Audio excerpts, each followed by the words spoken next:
Hey everybody, welcome to Mortgage Today for Wednesday, October 18th, 2023, and today it was MBS opened up down another 13 basis points. I mean, come on, is there 13 more basis points to even go down? Well, apparently there was, though it did improve about 10 basis points while I was reading my morning commentary.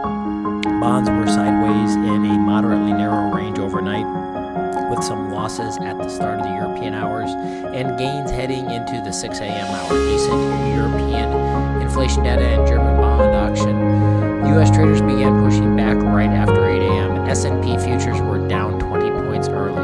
Then we got housing starts, which came in at 1.358 million on a 1.38 million forecast. That was 1.269 previously, down 7% year over year. Building permits came in at 1.473 million on a 1.45 million forecast. That was 1.541 previously. Completions rose by almost 7% last month, while SFR rose by 5%. We had 5 Fed speakers today, so I was going to see what the market reaction to that is. The only one that I really saw a recap on was Philly Fed President Harker said he is ready to stop interest rate hikes. A homeowner must earn at least $115,000 to afford the median home, according to Redfin. This is up 15% compared to a year ago.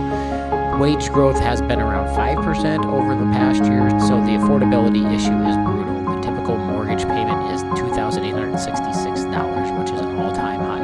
Fed futures are now pricing in a 30 to 40% chance that a hike at the December meeting and that the Fed funds rate will stay at least 5.25 until July of next year. NAHB Housing Market Index fell 4 points to 40. All of the internals are at the lowest level since January. 32% of builders cut prices, 61% provided incentives. Nearly 100,000 loan officers have washed out since the second quarter of 2021, according to a new report today.